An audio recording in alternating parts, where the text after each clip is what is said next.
Hey guys, this is Genevieve from Fresh Fonts, and in this video we're going to take a look at how to import and use layer styles in Photoshop CC. In this example, I use the watercolor layer styles that I created for my watercolor toolbox, but the basic principles are the same no matter the layer styles that you use. So the first thing you want to do is to open the layer panel and also the style panel. If you don't see them already on your screen, no worries, just go on the top in the menu and click on Window. And then you'll see layers, just click on that, and styles, just click on that. Then you also want to make sure that the styles that you want to use are installed on your computer. If they're not because you just downloaded them, you might have to go in the hamburger menu here at the top of the style panel. Just click on it and go to Import Styles. You're going to look for a file that has the extension .asl. In our case, it's this one. We're just going to click on, well, for you it's going to say open probably, but my computer's in French, so it says ouvrir. And see, it's going to add this little folder in your styles panel. So like I said, for this example, we're using my watercolor layer styles. And the way I've set up this file is there are two different types of styles. There's the base layer styles and the detail layer styles. A couple little interesting things to know about layer styles, especially the ones in this bundle, is they work really well on layers that don't have a background. So for example, a text layer will not have a background, a logo probably or a vector shape will not have a background, or a shape that you trace from the shape tools in here. It doesn't matter if the actual file has a background like this one, that's all good. As long as the layer you're using the effect on doesn't have a background, you're ready to go and it's going to work really, really well. Once you have everything ready, it's really super easy to apply the style to your layer. You literally just go to the style panel, select the style that you want, and click on it. You can go and just kind of take a look at all the little different base layers and find one that you like to start with. I like the number 8, so I'm going to start with this one.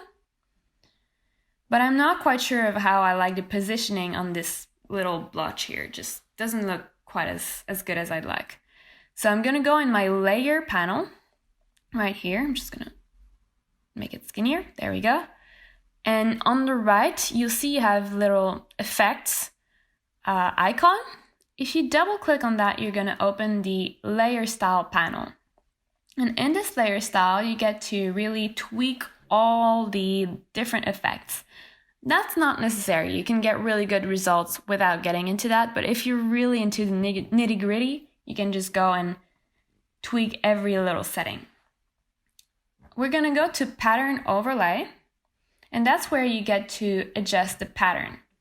In my case, I said this little blotch, I didn't like the positioning of it. So if you don't like the positioning of the pattern, you can just click on your surface or your layer and drag it along. You can also just play around with the scale. In this case, it's a 216, which is not optimal. You try to stay within 100%. You can go lower, but try not to go over because then it's going to get blurry. For a watercolor effect, it doesn't really matter as much, but still. So let's see what would happen if I put it 100. See, already the texture is just a bit better. And I'm gonna move it around.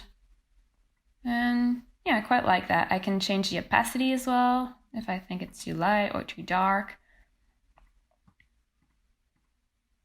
Great, I like this. I'm just gonna click on OK. And then I'm going to hide all the specific effects by clicking on this arrow. The really cool thing with layers, depending on how they're built, obviously, is that you can layer them. So if we go ahead and duplicate this layer by just dragging it onto the little plus symbol at the bottom, there you go. You can go and open the detail layers and click on any of them, and it's going to just layer the effect on top. Well, that's not a really good example, but see this one. It looks really, really cool. It might be a bit dark, but again, if we go in the the settings of the effects, pattern overlay, I can just make it a bit lighter. I can move it around and get something really cool. And if I want even more texture, I just duplicate it again and go and select different effect. You have 40 in this pack, so there's plenty of room to move around and just find one that you like. And again, you can go and just tweak it until you get something that you're really, really happy with. But I'm gonna stop here just for the sake of length. But see, you already are getting something that looks way cooler. Something that is also really cool is that you can still edit the layers on which you have your layer style. So for example, this text layer, I'm gonna add the duplicate. This text layer, if I decide that I wanted to talk about layer styles instead of layer style, just singular, I can select it, add an S, and see the effect just automatically adapts. If you duplicated it, you're gonna have to add the S on all of them. And then it just works. There's no need to reapply the effects or anything. Another cool little thing is if you're using the watercolor toolbox that I created, there is also a pre-textured file for Photoshop. And that's kind of a sneak peek of it. But you have layers here at the top that you can just turn on and see it adds this watercolor paper texture, and it's just even more realistic than it was. And also, if you're using, again, the watercolor toolbox, you have brushes included that has, for example, the splatters.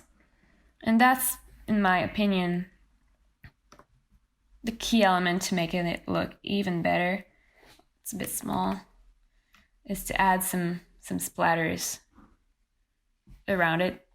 And there you have just this really, really cool watercolor effect that took you a few minutes to create, or if you didn't go into the settings like I did, a few seconds to create, and that is fully editable. If you're interested in the layer styles that I use in this video, you can check them out. I'm gonna link the watercolor toolbox in the description below.